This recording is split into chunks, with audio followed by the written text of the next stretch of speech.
देखो दोस्तों, हम लोग का जो अगला टॉपिक होगा ना, वो टॉपिक होगा आपका electric field due to sphere, due to uniformly charged sphere. अभी तक हम लोग स्फीयर का बात नहीं करते, अब स्फीयर का बात करते हैं। ठीक है, देखो आपके पास जो है ना, टोटल मैं स्फीयर को अलग अलग तोड़ के कंडक्टिंग और नॉन कंडक्टिंग के लिए हम लोग मैं अलग अलग तोड़ दिया। मैं आपको वो दिखा देता हूँ, आपको उसी तरीके से स्फीयर पढ़ना है। अगले 20 से 25 मिनट में टोटल जितना टाइप का स्फीयर होता है सबका इलेक्ट्रिक फील्ड बाहर अंदर विथ ग्राफ सब बता दोगे आप। ठीक है, देखो स्फीयर देखो आपका स्फीयर 4 टाइप का हो सकता है दोस्तों। एक हो सकता है होलो नॉन कंडक्टिंग स्फीयर। बोलो होलो मतलब होलो नॉन कंडक्टिंग स्फीयर, मतलब होलो है और वो कंडक्टर नहीं है। दूसरा क्या हो सकता है दोस्तों, होलो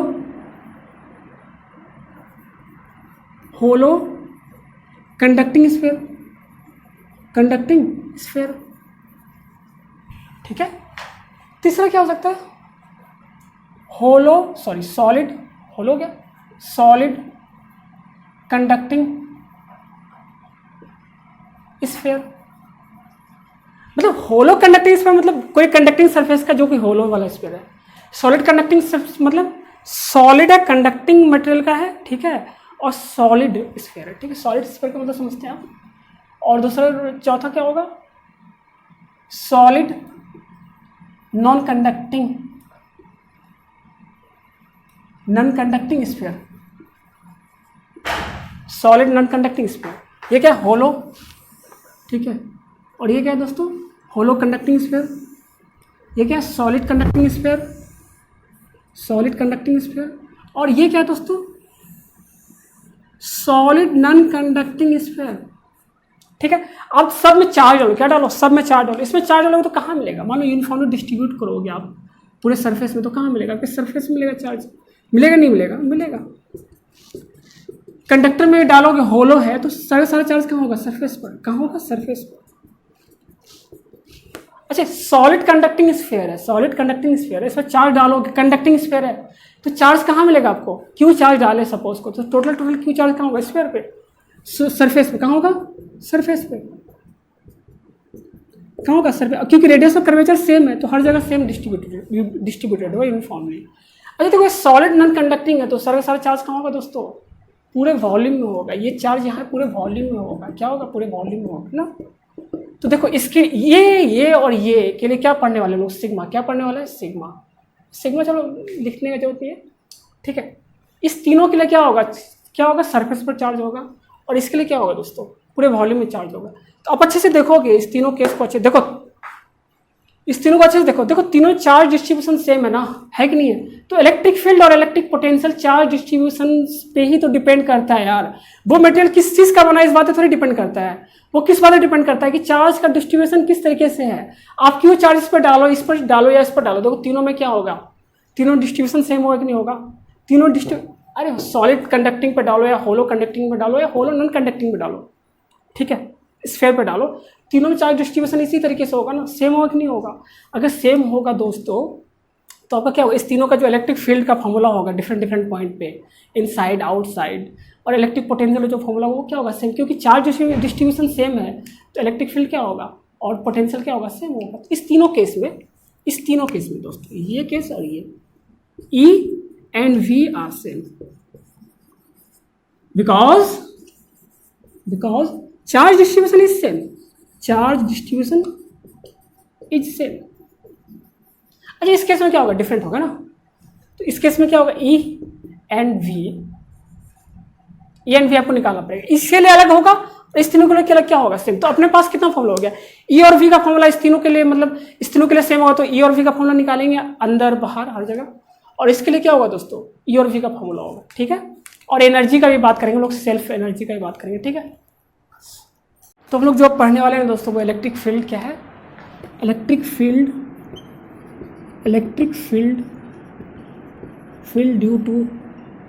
ड्यू टू ठीक है, होलो कंडक्टिंग, ठीक है, कॉमा ऑब्लिक, ठीक है दोस्तों, सॉलिड कंडक्टिंग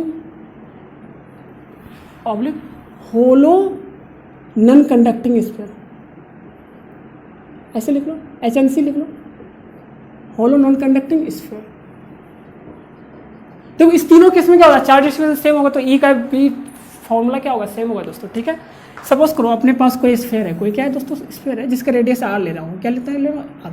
इसमें सपोज करो आप चार्ज डाले क्यू, सारा चार्ज क्या हो, क्यू डाले चार्ज, और रेडियस कितना ले लो, आर, कितना ले लो, आर रेडियस है। तो देखो इसमें हमको 2 पॉइंट पर इलेक्ट्रिक फील्ड निकालना है, एक पॉइंट ए पे, दूसरा क्या निकालना, पॉइंट बी पर। ठीक है, और ये जो पॉइंट ए का जो सेंटर, ये सेंटर है, सेंटर से जो डिस्टेंस लेना है वो आर है, क्या है दोस्तों, आर। आर क्या है, distance of point from centre, R क्या डिस्टेंस है। देखो अपने पास 2 है, ए किसके लिए है, इनसाइड, और बी किसके लिए दोस्तों, आउटसाइड। बी मतलब, और ये जो आर है दोस्तों, आर अगर ए पॉइंट में निकालने के लिए यूज करेंगे तो क्या होगा, ए से ओ का बीच का दूरी। अगर आर बी पॉइंट पे निकालने के लिए यूज करेंगे तो क्या होगा, बी से लेकर के ओ तक के बीच का दूरी। ठीक है, तो हमारे पास 2 केस होगा, एक तो क्या होगा दोस्तों, जब आर का value less than capital are हो, आर का वैल्यू क्या हो, लेस देन कैपिटल आर हो। दूसरा क्या ले लो, आर का value greater than capital are हो, मतलब ये कौन सा पॉइंट होगा, इनसाइड ना। अरे आर, स्मॉल आर का value less than capital R, मतलब इनसाइड पॉइंट लेना, डिस्टेंस कहाँ से लिया जा रहा है, सेंटर से। और ये कैसा पॉइंट होगा दोस्तों, आउटसाइड। स्मॉल आर का दूरी, स्मॉल आर का वैल्यू कैपिटल आर से बड़ा होगा। तो देखो पहले हम इनसाइड के लिए निकाल लेते, किसके लिए निकाल लेते, इनसाइड का। तरीका क्या है, गॉसियन सरफेस मानो, क्या मानो, इनसाइड के लिए, ए पे निकालने की कोशिश कर रहे हैं, गॉसियन सरफेस निकाल लो, जिसका रेडियस कितना ले रहा हूँ मैं, आर, कितना ले रहा है, आर। अब देख जान सकते हो सिमेट्रिसिटी से, अगर सपोज करो अंदर में इलेक्ट्रिक फील्ड है तो किधर होगा दोस्तों, सिमेट्रिसिटी से बता सकते हैं ना, रेडियली आउटवर्ड होगा, बता सकते हो कि नहीं बता सकते हो सिमेट्रिसिटी से। तो आप एक चीज तो जान गए ना कि ई डॉट डी एस या डी ए, जो लिखना लिख लो, ई डॉट डी ए बराबर क्या होगा, Q in by epsilon not, है कि नहीं है। अब देखो जो आप गॉसियन सरफेस लिए, अंदर में तो सिर्फ स्पेस है, चार्ज तो है नहीं अंदर में चार्ज है नहीं, तो क्यू इन तो 0 है भाई अपना, 0 by epsilon not, 0 upon epsilon not. अब देखो सेंटर से हर पॉइंट का दूरी क्या है, दोस्तों, सेम है। तो देखो अगर आप मान लो यहाँ पे इलेक्ट्रिक फील्ड होता तो हर पॉइंट में सेम होता ना, होता या नहीं होता। तो आप इसको ऐसे लिख सकते थे, ई डॉट डी ए, लिख सकते हो नहीं लिख सकते हो, ई कांस्टेंट हो जाएगा क्योंकि डिस्टेंस सेम हो। तो यहाँ से देखोगे दोस्तों, तो ये कुछ कांस्टेंट, डी ए का क्लोज इंटीग्रेशन करोगे तो कुछ कांस्टेंट आएगा, तो इधर 0, तो ई बराबर कितना हो गया, 0। तो याद रखिएगा इस केस में ई का वैल्यू कितना होता है, इलेक्ट्रिक फील्ड का वैल्यू 0। कितना होता है इस केस में इलेक्ट्रिक फील्ड का वैल्यू, 0। याद रखेंगे, inside the hollow conducting sphere, solid conducting sphere, hollow non conducting sphere या इंसुलेटिंग स्फीयर के केस में क्या होता है दोस्तों, इनसाइड द स्फीयर क्या होता है आपका, इलेक्ट्रिक फील्ड का वैल्यू 0 होता है। आउटसाइड का बात कर लो, आउटसाइड का तरीका क्या होगा निकालने का, आउटसाइड निकालने का तरीका क्या होगा दोस्तों, मान लो बी पॉइंट में निकालना, आपको कहाँ निकालना, बी पॉइंट में। तरीका क्या होगा, अरे बी पॉइंट पे गॉसियन सरफेस मान लो, क्या मान लो, गॉसियन सरफेस मान लो। अब गॉसियन सरफेस से आप बता सकते हो चार्ज क्यों है, तो सिमेट्रिसिटी से आप बता सकते हैं इलेक्ट्रिक फील्ड डायरेक्शन कुछ इस तरीके का होगा ना, होगा या नहीं होगा। तो आप क्या बता सकते हो दोस्तों, और ये देखो बी पॉइंट से डिस्टेंस कितना ले रहा हूँ मैं, स्मॉल आर, कितना ले रहा हूँ, स्मॉल आर, ओ से बी पॉइंट का डिस्टेंस। तो आप जानते हैं ना गॉस लॉ क्या जानते हैं, ई डॉट डी ए बराबर कितना होता है, Q in upon epsilon not. ठीक है, देखो सेंटर से हर पॉइंट का दूरी सेम है ना, हर पॉइंट की दूरी सेम है दोस्तों, तो ई कांस्टेंट हो गया ना। और देखो एरिया वेक्टर और ए के बीच का एंगल कितना है, सॉरी ई के बीच का एंगल कितना है, 0। तो cos 0 1, तो आपका डॉट प्रोडक्ट खत्म हो गया, ई बाहर आ गया, इंटीग्रेशन ऑफ डी ए बराबर क्या होगा, क्यू इन कितना है दोस्तों, कैपिटल क्यू। अरे इस गॉसियन सरफेस के अंदर टोटल चार्ज कितना है, capital Q upon epsilon naught. तो देखो ई इंटू इसका वैल्यू कितना हुआ, डी ए। ये स्फीयर है ना, स्फीयर का सरफेस एरिया क्या होता है, 4πr²। अरे यार इसको 4π स्मॉल आर रेडियस का स्क्वायर है, तो स्मॉल आर का स्क्वायर। अरे ये वाला स्क्वायर का एरिया नहीं ले रहे, ये वाले ले रहे हैं। ठीक है, बराबर कितना हो जाएगा, क्यू अपॉन एप्सिलॉन नॉट। तो ई का वैल्यू कितना हो गया दोस्तों, Q upon 4π epsilon naught r square. सबको उधर भेज दो, या आप ऐसे लिख सकते हैं, ई बराबर कितना हो गया, के क्यू बाई आर का स्क्वायर। तो यहाँ पे अच्छे से देखोगे दोस्तों, तो ये पॉइंट चार्ज ऐसा बिहेव कर रहा है, किससे कैसा बिहेव कर रहा है दोस्तों। तो जब भी स्फीयर के आउटसाइड पॉइंट होता है ना, behaves like point charge, behaves like point charge. याद रखिएगा दोस्तों, क्या याद रखना है, जब भी स्फीयर के बाहर का पॉइंट का बात होगा तो स्फीयर कैसा बिहेव करता है, पॉइंट चार्ज के तरह। किस तरीके से बिहेव करता है, पॉइंट चार्ज की तरह। ठीक है, चलिए इसका ग्राफ आपका बात कर लेते हैं, ग्राफ का बात कर लेते हैं। देखो यहाँ पे ये स्फीयर आपका, ये स्फीयर है ना, मैं इसका ग्राफ का बात कर रहा हूँ। किसका बात कर रहा हूँ? ग्राफ का। मान लो दोस्तों इधर डिस्टेंस को ले रहा हूँ, क्या ले रहा हूँ, और इधर इधर जो है इलेक्ट्रिक फील्ड का वैल्यू को ले रहा हूँ, किधर ले रहा हूँ, ई के वैल्यू को ले रहा हूँ इधर, ठीक है। और ये जो दोस्तों डिस्टेंस है, ये कौन सा डिस्टेंस है, जहाँ पे आर बराबर क्या है, कैपिटल आर, मतलब सरफेस वाला पॉइंट है ये। देखो यहाँ से लेके यहाँ तक, मतलब यहाँ से लेके यहाँ तक इलेक्ट्रिक फील्ड क्या है, जीरो, तो इलेक्ट्रिक फील्ड जीरो इस तरीके से, ठीक है दोस्तों। जैसे सरफेस पे आए, कहाँ पे आएगा, सरफेस पे, तो इलेक्ट्रिक फील्ड का वैल्यू कितना हो जाएगा, स्मॉल आर का वैल्यू कितना डालोगे आप, कैपिटल आर, तो क्या होगा, K Q by are square, के क्यू बाय आर स्क्वायर। तो जैसे आर बराबर आर हो गया, एट सरफेस, ठीक है, इसका वैल्यू कितना हो गया दोस्तों, के क्यू बाई आर का स्क्वायर। उसके बाद क्या हो गया, देखो 1 बाय आर स्क्वायर के प्रोपोर्शनल में है ना, तो इन्वर्सली प्रोपोर्शनल वाला ग्राफ होगा इस तरीके से। तो याद रखिएगा यहाँ पे क्या है, ई जीरो, और यहाँ पे क्या है दोस्तों, E proportional to 1 by are square. This is graph. ये यहाँ से मैं जस्ट इसके नीचे ग्राफ बना दिया हूँ, इसके नीचे जस्ट ग्राफ बना दिया हूँ। ये फिगर को मतलब इग्नोर करके आप देख लो, ग्राफ ये स्फीयर है, तो यहाँ से यहाँ तक क्या हो रहा है, जीरो। उसके बाद क्या होगा, जैसे जैसे डिस्टेंस बढ़ेगा ये घटता जाएगा, क्या होगा, घटता जाएगा। होलो स्फीयर के केस में, किसी को होलो कंडक्टिंग या hollow non conducting and solid conducting के स्फीयर वाले केस में पोटेंशियल का डिस्कशन करते हैं। किसका डिस्कशन करते हैं दोस्तों, पोटेंशियल का। सपोज करिए आपका कोई स्फीयर है, रेडियस आर ले रहा हूँ, कितना ले रहा हूँ, इस पर चार्ज है क्यू, क्या दोस्तों, क्यू चार्ज है, यूनिफॉर्मली डिस्ट्रीब्यूटेड है। कैसे डिस्ट्रीब्यूटेड है, यूनिफॉर्मली। तो आप मुझे एक सिंपल सा बात बताओ, क्या बता दो, एक सिंपल सा बात बता दो, अंदर में इलेक्ट्रिक फील्ड कितना है। अच्छा इसमें 2 पॉइंट होगा ना, एक क्या होगा आपका, एक पॉइंट अंदर में ले लो, एक पॉइंट बाहर ले लो, ठीक है, ये सेंटर है आपका। भाई आर स्मॉल आर डिस्टेंस के लिए आर देखो लेस देन अगर कैपिटल आर है, इसका मतलब क्या है दोस्तों, इनसाइड पॉइंट की बात हो रही है, इनसाइड पॉइंट। अगर R greater than capital R है, इसका मतलब क्या है, पॉइंट आउटसाइड है। अच्छा आउटसाइड पॉइंट के केस में आप जानते हो, मैं आपको बता चुका हूँ, ये पॉइंट चार्ज जैसा बिहेव करेगा। क्या करेगा बिहेव, पॉइंट चार्ज जैसा बिहेव। तो electric field for outside point charge के लिए क्या होगा, K Q by R, simple. Outside point होगा तो क्या होगा, के क्यू अपॉन आर। अच्छा पोटेंशियल एट सरफेस क्या हो जाएगा दोस्तों, स्मॉल आर का वैल्यू कैपिटल आर पुट कर दो, तो सरफेस क्या हो जाएगा आपका, सरफेस हो जाएगा आपका के क्यू बाई कैपिटल आर, ठीक है। अब देखो लेस देन अगर आर होगा तो आप जानते हैं कि अंदर में इलेक्ट्रिक फील्ड क्या है, जीरो। अंदर में इलेक्ट्रिक फील्ड क्या है, जीरो। तो इलेक्ट्रिक फील्ड जीरो मतलब डी बी पोटेंशियल डिफरेंस क्या है, जीरो। अंदर में जो दोस्तों वैल्यू से पोटेंशियल क्या होगा, कांस्टेंट। अरे चेंज इन पोटेंशियल जीरो मतलब पोटेंशियल कांस्टेंट। अच्छा सरफेस का पोटेंशियल कितना है, के क्यू बाई कैपिटल आर। क्या है, के क्यू बाई कैपिटल आर। तो जो सरफेस पे होगा वही तो हर पॉइंट पे होगा ना, क्योंकि क्या है पोटेंशियल डिफरेंस जीरो है, मतलब सेम पोटेंशियल है हर जगह। क्या है, सेम पोटेंशियल, यहाँ सब जगह सेम पोटेंशियल। तो वी का वैल्यू क्या होगा इनसाइड के केस में, के क्यू बाई कैपिटल आर। मतलब अंदर में कोई पॉइंट ले लो, इसमें स्मॉल आर का वैल्यू कुछ भी हो, बट होगा क्या दोस्तों, जो सरफेस पे है के क्यू बाई कैपिटल आर, ठीक है। चलो इसका ग्राफ खींच देता हूँ मैं। ग्राफ का अगर बात कर ले दोस्तों, तो देखो वर्टिकल एक्सिस में मैं वी दे रहा हूँ, क्या दे रहा हूँ, वी। और हॉरिजॉन्टल एक्सिस में स्मॉल आर डिस्टेंस दे रहा हूँ, ठीक है दोस्तों। और ये पॉइंट क्या है, आर बराबर कैपिटल आर पे। इधर वाला यहाँ से यहाँ तक क्या है, इनसाइड पॉइंट है, और यहाँ से यहाँ तक आउटसाइड पॉइंट। देखो इनसाइड पॉइंट पे क्या है वैल्यू इसका दोस्त, के क्यू बाई कैपिटल आर। क्या है, के क्यू बाई कैपिटल आर। और इसमें सब कांस्टेंट है, कैपिटल आर भी कांस्टेंट है। उसके बाद क्या है, इनसाइड पॉइंट के केस में क्या है दोस्तों, K Q by small R. Sorry outside के लिए क्या है, के क्यू बाई स्मॉल आर। तो 1 बाई आर है ना, तो 1 बाई आर वाला ग्राफ कैसा होता है इस तरीके। तो यहाँ पे क्या है, वी कांस्टेंट है, और यहाँ पे क्या है दोस्तों, B proportional to 1 by R है। ये ग्राफ से क्वेश्चन बहुत बार पूछा गया है, ये ग्राफ आपके लिए इंपॉर्टेंट है, ग्राफ से क्वेश्चन आता है, ठीक है। चलो नोट डाउन कर लो।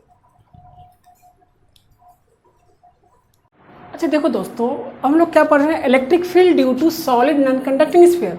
Solid non conducting sphere, non conducting sphere पे जैसे चार्ज डालोगे, मान लो इसमें क्यू चार्ज है, कितना चार्ज है, क्यू चार्ज। तो ये क्यू चार्ज पूरे वॉल्यूम में होगा, पूरे वॉल्यूम में होगा।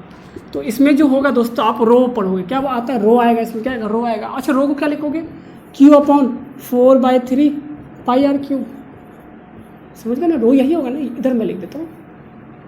रो क्या होगा इसमें, रो बराबर क्या होगा, Q upon 4/3 pi capital R cube. R मान लो इसका रेडियस है, आर क्या दोस्तों, रेडियस। आपसे पूछा भाई इनसाइड और आउटसाइड, मान लो 2 पॉइंट आपका यहाँ से, एक ए है, दूसरा पॉइंट क्या है दोस्तों बी है, दोनों पॉइंट में क्या होता है इलेक्ट्रिक फील्ड। मतलब क्या है, एक के लिए डिस्टेंस क्या लो लेस देन कैपिटल आर, मतलब ये क्या हो गया इनसाइड पॉइंट है, क्या है इनसाइड पॉइंट। दूसरा क्या है दोस्तों R greater than capital R, ये किसके लिए है आउटसाइड पॉइंट, आउटसाइड। तो आप जानते हैं इसमें क्यू चार्ज है, या क्यू यूज़ कर लेंगे या रो यूज़ कर लेंगे, क्यू और रो को इस तरह से कन्वर्ट कर लोगे आप, ठीक है। दो है, तो इनसाइड को नहीं निकल, पहले आउटसाइड पॉइंट के लिए कोई भी स्फीयर कैसा बिहेव करता है दोस्तों, पॉइंट चार्ज से की तरह, किस तरीके से पॉइंट चार्ज की तरह। अगर तुमको समझ नहीं आ रहा तो एक क्या ले लो, गॉसियन सरफेस ले लो, सेम पॉइंट चार्ज में जैसे किए तो वैसे ही क्या होगा, गॉसियन सरफेस लोगे, क्यू इन क्या होगा capital Q, E dot d A बराबर क्या होगा capital Q upon epsilon not, वहाँ से फॉर्मूला हो जाएगा डायरेक्ट, पॉइंट चार्ज वाला फॉर्मूला मैं लिख ही देता हूँ। इलेक्ट्रिक फील्ड आउटसाइड के लिए क्या हो जाएगा दोस्तों K Q by R, small are का स्क्वायर, सिंपल।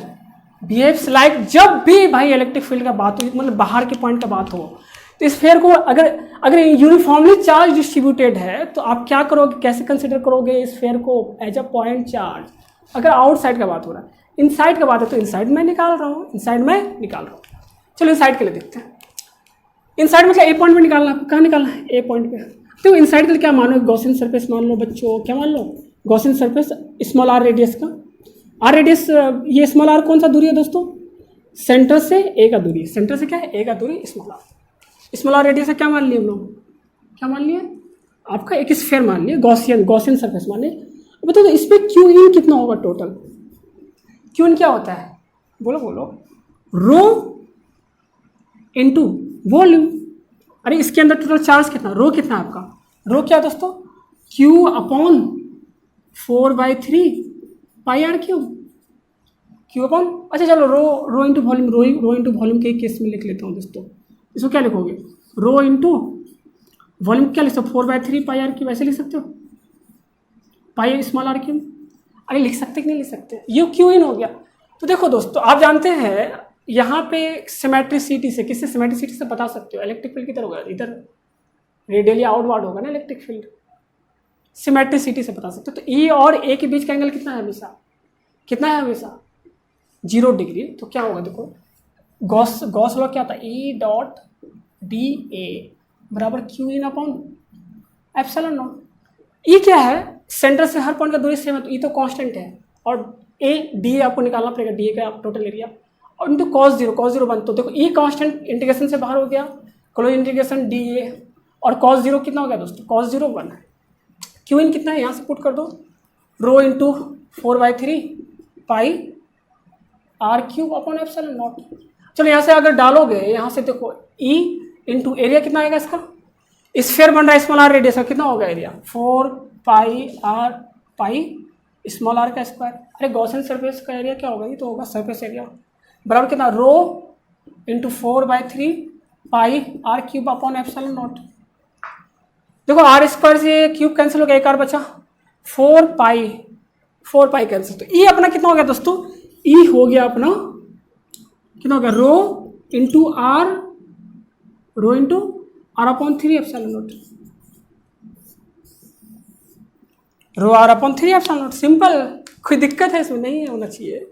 अच्छा अगर आपको मान लो क्यू के टर्म में बताना है, आपको किसके टर्म में बताना है, क्यू के टर्म में दोस्तों, तो क्यू के टर्म में क्या बताओगे, रो का वैल्यू ये वाला पुट कर दो, ये वाला पुट कर दो रो का वैल्यू, तो क्या होगा बता दो, आप उस टर्म में बता सकते हैं क्या होगा बताना, या फिर आप इसको ऐसे लिख सकते हो, रो को क्या लिख सकते हो आप, वहाँ से बोलो Q upon 4/3 pi are cube into small R upon 3 epsilon naught. तो देखो इसको कैसे लिख सकते हो आप बताना,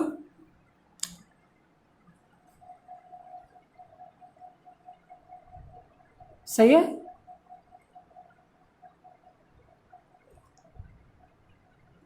तो क्या लिखोगे, देखो यहाँ से कर लोगे तो आपका ये जो आता है दोस्तों, ये आएगा K Q are by are square, capital R cube, ये होता है फॉर्मूला। तो याद रखिएगा ई का वैल्यू क्या होगा दोस्तों, K Q are by are cube. अरे वहाँ से खुद से कैलकुलेट कर लेना, ये होता है क्यू के टर्म में ये होगा K Q are by are cube, K Q are by are cube. Simple, कुछ भी नहीं था, कुछ भी नहीं था। तो इनसाइड क्या होता formula, rho r upon 3 epsilon naught, rho का वैल्यू पुट करो तो K Q r upon r cube होता है, ठीक है। और आउटसाइड पॉइंट के लिए क्या होगा, K Q by r square. तो देखो इससे रिलेटेड ग्राफ बना सकते हो। हाँ सर, ग्राफ में क्या रखा हो, देखो ग्राफ में बना दे रहा हूँ आपको, इससे रिलेटेड ग्राफ बना सकते हो। यस सर, ग्राफ में क्या है, देखो ये स्फीयर आपका सॉलिड वाला है, ये कौन सा है, सॉलिड। मान लो ये सेंटर है, तो मैं इधर क्या ले रहा हूँ, इलेक्ट्रिक फील्ड, और इधर क्या ले रहा हूँ दोस्तों, डिस्टेंस। क्या ले रहा हूँ, डिस्टेंस। ये वाला कौन सा पॉइंट है, आर बराबर कैपिटल, मतलब सरफेस वाला पॉइंट है, ठीक। देखो यहाँ से लेके सेंटर तक, देखो किसी को, इसको देख लो के क्यू, ये डिस्टेंस वेरिएबल है, बाकी सब कांस्टेंट है ना, तो लिनियरली बढ़ रहा है। कैसे बढ़ रहा है, लिनियरली। सेंटर पे क्या होगा, इलेक्ट्रिक फील्ड, आर का वैल्यू 0, स्मॉल आर का वैल्यू 0, तो सेंटर पे 0 होगा। और सरफेस पे क्या होगा, कैपिटल आर, स्मॉल आर का वैल्यू कैपिटल आर हो जाएगा, तो एक कैंसिल हो जाएगा, तो आर स्क्वायर हो जाएगा, K Q by r square. देखो यहाँ से सेंटर तक तो लिनियरली बढ़ गया ये, और यहाँ पे कितना हो गया, के क्यू बाई आर स्क्वायर। उसके बाद देखो इन्वर्सली घट रहा है, इन्वर्सली स्क्वायर के घट रहा है इस तरीके से। यहाँ तक क्या है, लिनियरली। तो यहाँ देखोगे ई प्रोपोर्शनल टू क्या है, इस डिस्टेंस, और यहाँ पे क्या है, E inversely proportional to 1 by r square, E inversely proportional to r square. ये ग्राफ आपके लिए इंपॉर्टेंट, ग्राफ से रिलेटेड बहुत बार क्वेश्चन पूछा है, ग्राफ से रिलेटेड बहुत ही बार क्वेश्चन पूछा गया आपसे, नोट डाउन करो। देखो दोस्तों, अगला जो हम लोग का electric potential due to solid non conducting sphere. Solid non conducting sphere simple है, कुछ भी ज़्यादा नहीं है इसमें। कोई सॉलिड नॉन कंडक्टिंग स्फीयर है आपका, इस पर आपको मान लो क्यू चार्ज गिवन है। कितना चार्ज गिवन है, क्यू चार्ज। मान लो क्यू चार्ज है यहाँ पे, कितना चार्ज है, क्यू चार्ज है आपका, ठीक है। इस सेंटर है, 2 पॉइंट ए ले लो, दूसरा पॉइंट क्या ले लो, बी, ठीक है। तो पहला किसके लिए है, R greater than capital R, मतलब आउटसाइड पॉइंट के लिए, आउटसाइड। दूसरा किसके लिए कर रहा हूँ मैं, R less than capital R के लिए, मतलब इनसाइड पॉइंट के लिए। इनसाइड पॉइंट होगा तो उसके लिए क्या होगा आपका, पोटेंशियल। पोटेंशियल, इलेक्ट्रिक फील्ड नहीं, पोटेंशियल का बात, क्या बोल रहा हूँ, पोटेंशियल का बात, ठीक है। अगर आउटसाइड होगा पॉइंट, तब मैं आपको बोला था कि स्फीयर कैसा बिहेव करता है, पॉइंट चार्ज की तरह। तो पॉइंट चार्ज सेंटर से आर दूरी पे कितना होगा इलेक्ट्रिक फील्ड, सॉरी पोटेंशियल क्या होगा, V बराबर K Q by small r. Simple, K Q by small r. Point charge का कारण यही होता है ना, आर दूरी पर। तो स्फीयर आप स्फीयर क्या मान लो, पॉइंट चार्ज मानो, आउटसाइड पॉइंट का होगा तो। और पॉइंट चार्ज कहाँ मानना है, सेंटर पे। कहाँ पे मानना है, सेंटर पे। पॉइंट का डिस्टेंस कहाँ से लेना है, सेंटर से। कहाँ से लेना, सेंटर से। ये होता है। अच्छा, अगर इनसाइड पॉइंट होता है, कहाँ होता है दोस्तों, इनसाइड पॉइंट होता है। अगर सपोज करो पॉइंट कहाँ होता है, देखो बी पॉइंट आउटसाइड के लिए तो निकाल लिया, अगर तू सपोज कर इनसाइड पॉइंट होता है, क्या होता है, मैं ब्लू पेन से करता हूँ, ठीक है। क्या होता है, इनसाइड पॉइंट होता है दोस्तों। मान लो तुमको पॉइंट यहाँ पे निकालना है, ये मान लो सेंटर है, इस पॉइंट को निकालना है इलेक्ट्रिक फील्ड, और ये पॉइंट मान लो बी है, क्या है, बी है। तो अब वो कहाँ पे निकालना, ए। जैसे जीरो से यहाँ से सेंटर से ये कितना दूरी पे है, स्मॉल आर डिस्टेंस पे है, स्मॉल आर डिस्टेंस पे। और आपको ए पॉइंट पे क्या बताना है दोस्तों, पोटेंशियल। क्या बताना, पोटेंशियल। तरीका सुन ले, तरीका तो इंटीग्रेशन लगेगा, निकल जाएगा, बस है ही जी। तो यहाँ पे लिख सकता है V A minus V B, V A minus V B. मतलब किस, तू यहाँ से यहाँ चल, यहाँ से तो इनिशियल माइनस फाइनल, चल ए से बी जा रहे हैं हम, कहाँ से कहाँ जा रहे हैं, ए से बी। कहाँ जा रहे हैं, ए से बी जा रहे हैं। तो वी ए माइनस बी बराबर क्या होगा, integration of E dot D R होगा कि नहीं होगा। अच्छा, यहाँ पे निगेटिव क्यों नहीं लिखी, क्योंकि देखिए इनिशियल माइनस फाइनल पहले लिख चुके हैं ना। अरे डेल्टा भी नहीं है, ये माइनस डेल्टा भी लिखा हुआ है, ठीक है। तो V A minus V B बराबर क्या होगा, ई डॉट डी आर। अच्छा, ए से बी जा रहे हैं तो क्या है, यहाँ से यहाँ तक डिस्टेंस कितना है दोस्तों, स्मॉल आर, और यहाँ से यहाँ तक डिस्टेंस कैपिटल आर। तो कहाँ से कहाँ जा रहे हैं, स्मॉल आर से कैपिटल आर। तो देखो यहाँ पे V A minus V B बराबर कितना है दोस्तों, ई का वैल्यू कितना होगा, स्मॉल आर डिस्टेंस बताना, K Q r upon r cube, K Q r upon r cube. कहाँ से कहाँ तक दोस्तों, आर स्मॉल आर से कैपिटल आर तक इंटू डी आर। अरे दोनों के बीच का एंगल 0 है, तो इसलिए E dot D R into cos 0 1 हो गया वो, ठीक है। जो बाहर इसको बाहर निकाल ले, तो K Q upon r cube बाहर निकल गया, अंदर में क्या बचा, आर डी आर। तो आर स्क्वायर और आर स्क्वायर, स्मॉल आर का स्क्वायर, और लिमिट कहाँ से कहाँ था, स्मॉल आर से कैपिटल आर। तो पुट आउट करोगे तो क्या हो जाएगा, K Q by capital R cube into R square minus small R square. अच्छा देख, ये क्या है, वी ए माइनस, देखो दोस्त वी भी क्या है दोस्त, सेंटर पर का पोटेंशियल। तो सेंटर पे पोटेंशियल क्या होता है, इस केस में क्या होगा, पॉइंट चार्ज आपको मानना है। तो क्या हो जाएगा दोस्तों, K Q by capital are. Centre पे पोटेंशियल यही होगा ना। तो वी ए निकालना आपको, तो इस सारे टर्म्स को इधर ले लो और निकाल लो। इस सारे टर्म्स को इधर लाओगे तो पोटेंशियल एट ए जो होगा, अरे इसको इधर लेते आओगे तो जो आएगा वो मैं लिख दे रहा हूँ, के Q upon 3r² minus small r²। अरे इसको इधर लाओगे तो यही टर्म आएगा, मुझे याद है, मैं लिख देता हूँ, ठीक है। अपॉन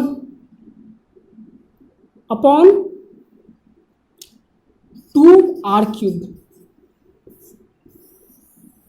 इन साइड वाले के केस में क्या होता है दोस्तों, K Q upon 2r³ into 3r² minus small r²। ये यहाँ तक तो कांस्टेंट है, ये वेरिएबल है small r², sorry. I hope को आपको ये वाला समझ में आ गया हो। तो इनसाइड पॉइंट के लिए, किसके लिए दोस्तों, v, यहाँ ऐसे लिख सकते हैं, v r less than capital R वाले केस में क्या होता है आपका, के Q upon 2r³ into 3r² minus small r²। देख सेंटर पे क्या होता है, r का वैल्यू, सेंटर पे r का वैल्यू क्या होता है, बोल बोल बोल, कैपिटल R होता है, कितना होता है कैपिटल R। तो कैपिटल R स्मॉल r का वैल्यू पुट कर, देख यही आ जाएगा तेरा, देख ली यही आएगा। क्या होगा, तो कैपिटल R पुट करेगा तो 3r² माइनस कैपिटल R का स्क्वायर, तो कितना होगा 2r², और यह 2r³ तो दो ठो कट जाएगा तो कितना होगा आपका, एक r बचेगा, के क्यू बाय कैपिटल R के। सरफेस में क्या होता है, बी एट सरफेस क्या होगा इस केस में, सरफेस क्या होगा, K Q by capital R। अरे वो यहीं से लिखे हम लोग, ठीक है। अच्छा ग्राफ का बात कर ले, ग्राफ का बात कर ले दोस्तों। देखिए यहाँ पे मैं डिस्टेंस को दे रहा हूँ और यहाँ पे किसको दे रहा हूँ, पोटेंशियल, ठीक है। अब देख आज जब स्मॉल r का वैल्यू 0 है, क्या है 0 है, तब देख पोटेंशियल कितना है। स्मॉल r का वैल्यू 0 पुट करोगे तो पोटेंशियल कितना हो जाएगा बताना, तो यहाँ से वी एट सेंटर कितना है दोस्तों, वी एट सेंटर कितना आएगा, स्मॉल r का वैल्यू 0 पुट करोगे कितना हो जाएगा, 3k³ बाई 2r। अरे r² से r³ कैंसिल हो जाएगा, यही होगा। अच्छा वी एट सरफेस क्या है, k³ बाई r, ये क्या 3/2 के क्यू बाई आर है, और सरफेस क्या है के क्यू बाई आर। तो मतलब यहाँ पे सेंटर डिस्टेंस 0 पे कितना है दोस्तों, ये कौन सा पॉइंट है, सरफेस वाला ना, r बराबर कैपिटल R। तो यहाँ पे कितना है वैल्यू इसका 3/2 के क्यू बाई आर, ठीक है दोस्तों। और देख सेंटर पे जैसे आप सरफेस पे गए तो ये घट गया, और इसका वैल्यू कितना हो गया, के क्यू बाई आर। देखिए यहाँ से ये आपका क्वाड्रेटिक इक्वेशन है ना, तो पैराबोलिक डाउनवर्ड पैराबोला वाला ग्राफ होगा ये, इसका ग्राफ कुछ इस तरीके का होता है दोस्तों, यहाँ तक, ठीक है। उसके बाद क्या है, उसके बाद देखिए इन्वर्सली प्रोपोर्शनल में जा रहा है, तो इन्वर्सली प्रोपोर्शनल का ग्राफ कैसा होता है, इस तरीके से, ठीक है। तो यहाँ तक इस तरीके से, इस तरीके से, ठीक है। ये ग्राफ किस केस में है, electric potential due to solid non conducting sphere, ठीक है। आई होप आपको ये सब चीज़ बहुत अच्छे से समझ में आया होगा, कुछ भी टफ नहीं था यार। अब देख तू 4 टाइप का स्फीयर का प्रॉब्लम कर सकता है अब, hollow conducting, hollow non conducting, solid conducting and solid non conducting. याद रखना दोस्त, सॉलिड नॉन कंडक्टिंग एक तरफ होता है और hollow conducting, solid conducting and hollow non conducting एक तरफ होता है। इसके लिए ई वी का फॉर्मूला सेम होता है, solid conducting solid non conducting के लिए ई और वी का फॉर्मूला डिफरेंट होता है, ठीक है दोस्तों। आई होप ये आपको अच्छे से, बहुत अच्छे से क्लियर हो गया होगा, ठीक है। अच्छे से तैयारी करो, गुड लक, अच्छे से पढ़ाई करो यार। आप लोग का मतलब ये भी साल कैसे बीत जाएगा पता नहीं चलेगा, मेहनत कीजिए, क्या कीजिए, मेहनत। थैंक यू आज के लिए।